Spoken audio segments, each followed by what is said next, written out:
ಸ್ನೇಹಿತರೆ ನಮಸ್ತೆ. ಅನ್ವಿಕ್ ಅಂತ ಮಗು ಆಪರೇಷನ್ ಗೆ 9 ಕೋಟಿ ಅಮೌಂಟ್ ಅವಶ್ಯಕತೆ ಇದೆ ಅಂತ ಹೇಳಿ ನಾನು ಈ ಮುಂಚೆ ಆಲ್ರೆಡಿ ವಿಡಿಯೋ ಮಾಡಿದ್ದೆ. ಆ ಮಗು ತಂದೆ ತಾಯಿ ಇವತ್ತು ಭೇಟಿ ಮಾಡಿದೀವಿ. ಆ ಮಗುಗೆ ಇರ್ತಕ್ಕಂತ ಕಾಯಿಲೆ ತುಂಬಾ ದೊಡ್ಡ ಜೆನೆಟಿಕ್ ಡಿಸಾರ್ಡರ್. ಈ ಒಂದು ಕಾಯಿಲೆ ಲಕ್ಷ ಕೋಟಿಲಿ ಒಬ್ಬ ಮಗುಗ್ ಬರುವಂತ ಕಾಯಿಲೆ. ನಾವು ಈ ಒಂದು ಸಮಸ್ಯೆಗೆ ಬಹಳಷ್ಟು ಪೊಲಿಟಿಷಿಯನ್ಸ್ ಮನೆ ಬಾಗ್ಲತ್ರ ಹೋಗಿ ನಾಯಿಗಳ ತರ ಕಾಯ್ಕೊಂಡಿದೀವಿ. ಯಾಕಂದ್ರೆ ಆ ಮಟ್ಟಕ್ಕೆ ನಮ್ಮನ್ನ ಕಾಯಿಸಿದ್ದಾರೆ. ನನಗೆ SMA ಅಂತ ರೇರ್ ಜೆನೆಟಿಕ್ ಡಿಸಾರ್ಡರ್ ಒಂದಿದೆ.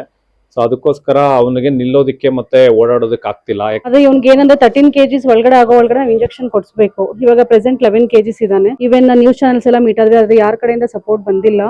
ಈ ಒಂದು ಪರಿಸ್ಥಿತಿ ಯಾವ ತಂದೆ ತಾಯಿಗಳಿಗೂ ಬರದೇ ಇರ್ಲಿ.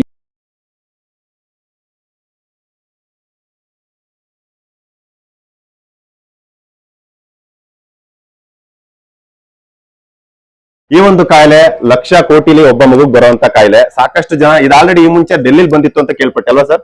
ಆ ಡೆಲ್ಲಿಲಿ ಒಂದು ಮಗುಗ್ ಬಂದಾಗ ಸಾಕಷ್ಟು ಜನ ಇನ್ಫ್ಲೂಯೆನ್ಸರ್ಸ್ ಕೈ ಜೋಡಿಸಿ ಆ ಮಗು ಪರವಾಗಿ ನಿಂತು ಕ್ರೌಡ್ ಫಂಡ್ ಮಾಡಿ ಆ ಮಗುನ ಬದುಕಿಸ್ಕೊಂಡಿದ್ರು. ಬಟ್ ನಮ್ಮ ಕರ್ನಾಟಕದಲ್ಲಿ ನಾನು ಸಾಕಷ್ಟು ಜನ ಇನ್ಫ್ಲೂಯೆನ್ಸರ್ಸ್ ಗಳು ಕೇಳ್ಕೊಳ್ಳೋದೇನಪ್ಪಾ ಅಂತಂದ್ರೆ, ನಿಮ್ಗಳಿಗೆ ಯಾರಿಗೂ ಕೂಡ ಅಟ್ಲೀಸ್ಟ್ ತಾಕತ್ ಬಗ್ಗೆ ಬೇಡ, ಮಾನವೀಯತೆ ಇಲ್ವಾ? ನೀವುಗಳೆಲ್ಲರೂ ಕೂಡ ಕೈ ಜೋಡಿಸಿದ್ರೆ 9 ಕೋಟಿ ದೊಡ್ಡ ಮ್ಯಾಟ್ರೇ ಅಲ್ಲ.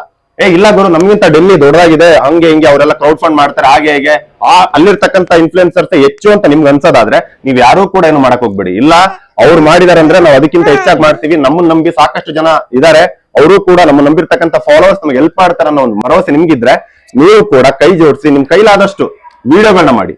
ನಾನ್ ಕೇಳ್ಕೊಳ್ಳೋದೇನಂದ್ರೆ, ನಾನೊಬ್ಬ ಮಾಡೋದ್ರಿಂದ 9 ಕೋಟಿ ಅಮೌಂಟ್ ಅನ್ನ ಕಲೆಕ್ಟ್ ಮಾಡ್ಸೋದಿಕ್ಕಾಗಲ್ಲ. ಸಾಕಷ್ಟು ಕಷ್ಟದಲ್ಲಿದ್ದಾರೆ. ಆಲ್ರೆಡಿ ಆ ಮಗುಗೆ ಟ್ರೀಟ್ಮೆಂಟ್ ಕೊಡಿಸಿ ಸಾಕಾಗೋಗಿದ್ದಾರೆ. ಸೊ ಎಷ್ಟೋ ಇನ್ಫ್ಲುಯೆನ್ಸರ್ಸ್ ಕೈ ಜೋಡಿಸೋದ್ರಿಂದ ಆದಷ್ಟು ಬೇಗ ಒಂದು ಕ್ರೌಡ್ ಫಂಡ್ ಇಂದ ಒಂದು ಅಮೌಂಟ್ ಸಿಗುತ್ತೆ. ಈ ಮಗು ಆದಷ್ಟು ಬೇಗ ಹುಷಾರಾಗುತ್ತೆ. ನಮಸ್ಕಾರ ಸರ್, ನಾನು ಅನ್ವಿಕ್ ಕುಮಾರ್ ಅವ್ರ ತಾಯಿ ಮಾತಾಡ್ತಿರೋದು. ನಮಸ್ಕಾರ, ನನ್ನ ಹೆಸರು ಪ್ರವೀಣ್ ಕುಮಾರ್ ಅಂತ.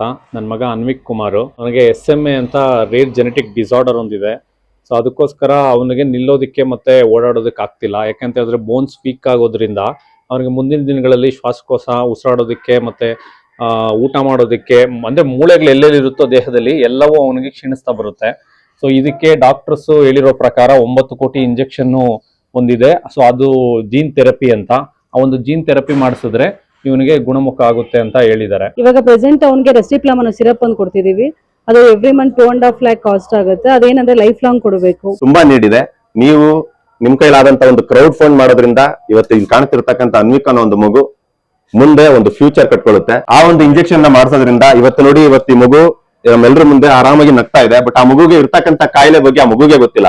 ಬಟ್ ಆದ್ರೂ ಕೂಡ ಈ ಮಗು ಆ ಒಂದು ಇಂಜೆಕ್ಷನ್ ಏನಾದ್ರು ಮಾಡಿಸ್ಲಿಲ್ಲ ಅಂತಂದ್ರೆ, ಆ ಒಂದು ಇಂಜೆಕ್ಷನ್ ಕೊಡಿಸ್ಲಿಲ್ಲ ಅಂತಂದ್ರೆ ಆ ಮಗು ತುಂಬಾ ದಿನ ಇರೋದಿಲ್ಲ. ಒಟ್ಟುಗೂಡಿ ಈ ಒಂದು ಸಮಸ್ಯೆನ ಎದುರಿಸೋದಿಕ್ಕೆ ನಿಮ್ಮ ಕೈಲಾದಷ್ಟು 1 ರೂಪಾಯಿ, 10 ರೂಪಾಯಿ, 100 ರೂಪಾಯಿ, 1000 ಯಾವುದನ್ನು ನೋಡದೆ ನಿಮ್ಮ ಕೈಲಾದಷ್ಟು ನಾನೇನ್ ಮಾಡ್ಬೋದು ಅನ್ನೋದನ್ನ ನೀವು ನಿಮ್ಮ ಮನಸ್ಸಿಂದ ಯೋಚನೆ ಮಾಡಿ ನಮಗೆ ಸಹಾಯವನ್ನ ಮಾಡಿದಾಗ ನಿಮ್ ಕಡೆಯಿಂದ ಬಹಳ ಒಳಿತಾಗುತ್ತೆ. ಸಮಾಜಕ್ಕೆ ನಾವು ಒಂದು ಪ್ರಜೆಯನ್ನ ಕೊಟ್ಟಂಗಾಗುತ್ತೆ ಅನ್ನೋದು ನನ್ನ ಒಂದು ತಂದೆಯಾಗಿ ಕಳಕಳಿ. ಅದಕ್ಕೆ ಇವಾಗ ನಾವು ಲೈಫ್ ಲಾಂಗ್ ಕೊಡೋದಕ್ಕೆ ಆಗೋದಿಲ್ಲ ಅಂತ ಹೇಳ್ಬಿಟ್ಟು ಜೀನ್ ಥೆರಪಿ ಆಗಿ ಅದು 1 time ಮಾಡ್ಸೋದಂತ ಅನ್ಕೊಂಡಿದೀವಿ.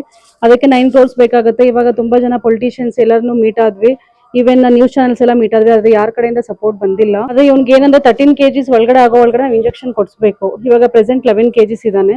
ಆದಷ್ಟು ಬೇಗ ನಮ್ಗೆ ಸಹಾಯ ಬೇಕಂತ ಇಲ್ಲಿವರೆಗೂ ಬಂದಿದ್ದೀವಿ. ಈ ಒಂದು ಸಮಸ್ಯೆ ಇದೆ ಅಂತ ನಮಗ್ ಗೊತ್ತಾದ್ಮೇಲೆ ನಾವು 2-3 ತಿಂಗಳು ಪ್ರಯತ್ನ ಪಟ್ಟಿದ್ದೀವಿ. ಅಂದ್ರೆ ಸರ್ಕಾರದ ಕಡೆಯಿಂದ ನಮಗೆ ಯಾವೆಲ್ಲ ಸೌಕರ್ಯಗಳಿದಾವೆ, ಮತ್ತೆ ಆಚೆ ಕಡೆ ಫಂಡ್ಸ್, NGOs ಇದಾವೆ, CSR ಫಂಡ್ಸ್ ಇದಾವೆ. CSR ಫಂಡ್ಸ್ ಮತ್ತೆ NGOs ಮುಖಾಂತರ ಯಾವೆಲ್ಲ ಒಂದು ಅನುದಾನಗಳು ನಮ್ಗೆ ಸಿಗುತ್ತೆ ಅಂತ ಬಹಳಷ್ಟು ಪ್ರಯತ್ನ ಪಟ್ಟಿದ್ದೀವಿ. ಮತ್ತೆ ಇಂದಿರಾ ಗಾಂಧಿ ಚೈಲ್ಡ್ ಹಾಸ್ಪಿಟಲ್ ಅಲ್ಲಿ ನಮಗೆ ಇದು ಎಕ್ಸಲೆನ್ಸಿ ಇದೆ. ಅಂದ್ರೆ ರೇರ್ ಜೆನೆಟಿಕ್ ಡಿಸಾರ್ಡರ್ಸ್ ಒಂದು ಎಕ್ಸಲೆನ್ಸಿ ಇದೆ. ಸೊ ಆ ಒಂದು ಎಕ್ಸಲೆನ್ಸಿಯಲ್ಲೂ ಕೂಡ ಹೋಗಿ ನಾವು ನಮ್ಮ ಒಂದು ಅಳಲನ್ನ ತೋಡ್ಕೊಂಡಿದ್ದೀವಿ. ನಮ್ಗೆ ಈ ರೀತಿ ಇಮಿಡಿಯೇಟ್ ಬೇಕು ಅಂತ ಹೇಳಿ ನಾವು ಈ ಒಂದು ಸಮಸ್ಯೆಗೆ ಬಹಳಷ್ಟು ಪೊಲಿಟಿಷಿಯನ್ಸ್ ಮನೆ ಬಾಗ್ಲತ್ರ ಹೋಗಿ ನಾಯಿಗಳ ತರ ಕಾಯ್ಕೊಂಡಿದೀವಿ. ಯಾಕಂದ್ರೆ ಆ ಮಟ್ಟಕ್ಕೆ ನಮ್ಮನ್ನ ಕಾಯಿಸಿದ್ದಾರೆ. ಈ 3 ತಿಂಗಳು ಹಿಂದೆಗಡೆ ನಮ್ಗೆ ಈ ಒಂದು ಸಮಸ್ಯೆ ಇದೆ ಅಂತ ಡಯಾಗ್ನೈಸ್ಡ್ ಆಯ್ತು. ಸೊ ಡಯಾಗ್ನೈಸ್ಡ್ ಆದಾಗಿಂದ ನಾವು ಸಾಕಷ್ಟು ಪ್ರಯತ್ನಗಳನ್ನ ಪಡ್ತಾ ಇದೀವಿ. ಸೋಷಿಯಲ್ ಮೀಡಿಯಾ ಆಗಿರ್ಲಿ, ಸರ್ಕಾರದಲ್ಲಿ ಎಷ್ಟು ಬೇಗ ಆಗುತ್ತೋ ಅಷ್ಟು ಬೇಗ ಜಲ್ದಿ ನಾವು ಅದನ್ನ ಒಟ್ಟುಗೂಡಿಸಿ ಮಗುಗೆ ಇಂಜೆಕ್ಷನ್ ಅನ್ನ ಮಾಡಿಸಿದ್ರೆ ಬಹಳ ಒಳಿತಾಗುತ್ತೆ ಅಂತ ಹೇಳಿ ವೈದ್ಯರು ನಮಗೆ ಸಲಹೆಯನ್ನ ಕೊಟ್ಟಿದ್ದಾರೆ.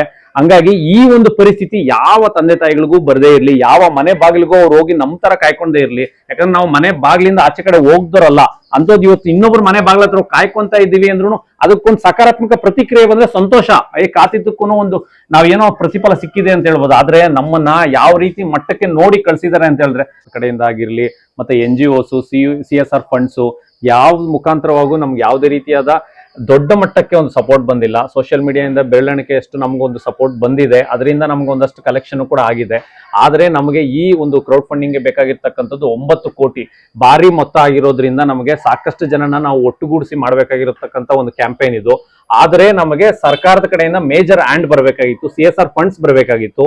ಬಹಳಷ್ಟು ಮಂದಿ ಹತ್ರ ಹೋದ್ವಿ, ನಮ್ಮ ಲೋಕಲ್ MLAs ಆಗಿರ್ಬೋದು, ನಮ್ಮ ಲೋಕಲ್ ಮಿನಿಸ್ಟರ್ಸ್ ಆಗಿರ್ಬೋದು, ಬಹಳಷ್ಟು ಮಂದಿ ಹತ್ರ ಹೋದಾಗ ನಮಗೆ ಸಿಕ್ಕಿದ್ದು ಶೂನ್ಯವಾದ ಒಂದು ರಿಸಲ್ಟ್. ಸಾಮಾನ್ಯ ಜನಗಳಿಗೆ ಬಂದ್ರೆ ಇದು ಯಾವ ರೀತಿ ಅವರು ಈ ಒಂದು ಸಮಸ್ಯೆಯನ್ನ ಎದುರಿಸಬೇಕು ಅನ್ನೋದನ್ನ ನನ್ಗಂತೂ ಅರ್ಥ ಆಗ್ತಾ ಇಲ್ಲ. ಯಾಕಂದ್ರೆ ನಾವು ಒಂದಷ್ಟು ಮಟ್ಟಕ್ಕೆ ಸುಭದ್ರವಾಗಿರೋದ್ರಿಂದ ನಾವು ಈ ಒಂದು ಮಟ್ಟಕ್ಕೆ ತಗೊಂಬಂದಿದೀವಿ. ಮಗುಗೆ ಇವತ್ತಲ್ಲ ನಾಳೆ ನಾವು ಇಂಜೆಕ್ಷನ್ ಹಾಕಿಸ್ಬೇಕು ಅಂತ ಬಹಳಷ್ಟು ಮಂದಿಯನ್ನ ಹಿಡಿದು ಪ್ರಯತ್ನವನ್ನ ಪಡ್ತಾ ಇದೀವಿ. ಫಾರಿನ್ ಅಲ್ಲೆಲ್ಲ ಇದಕ್ಕೋಸ್ಕರ ಸಬ್ಸಿಡಿಗಳಿದಾವೆ, ಅನುದಾನಗಳಿದಾವೆ. ರೀಸೆಂಟ್ ಆಗಿ ಟ್ರಂಪ್ ಅವರು ಇದಕ್ಕೋಸ್ಕರ ಒಂದು ಅನುದಾನವನ್ನು ರೀಸೆಂಟ್ ಆಗಿ ಬಿಡುಗಡೆ ಮಾಡಿದ್ದಾರೆ. ಇಂಡಿಯಾದವ್ರು ಏನ್ ಮಾಡ್ತಿದ್ದಾರೆ?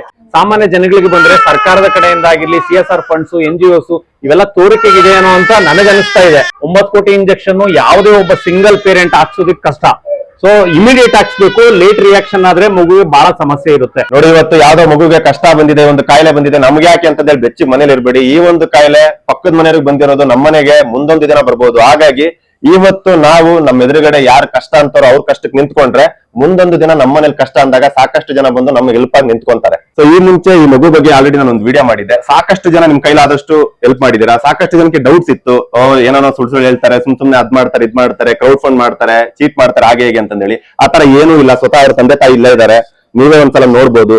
ಮಗು ನಮ್ಮೆಲ್ಲರ ಕಣ್ಣಿಗೆ ನಕ್ಕೊಂಡು ನಲ್ಕೊಂಡು ಆರಾಮಾಗಿದೆ. ಆ ಮಗುಗೆ ಇರ್ತಕ್ಕಂಥ ಕಾಯಿಲೆ ತುಂಬಾ ದೊಡ್ಡ ಜೆನೆಟಿಕ್ ಡಿಸಾರ್ಡರ್. ಆದಷ್ಟು ಈ ಒಂದು ವಿಡಿಯೋನ ಸಾಕಷ್ಟು ಇನ್ಫ್ಲುಯೆನ್ಸರ್ಸ್ ಗಳಿಗೆ ಶೇರ್ ಮಾಡಿ. Please donate and save 1 weak.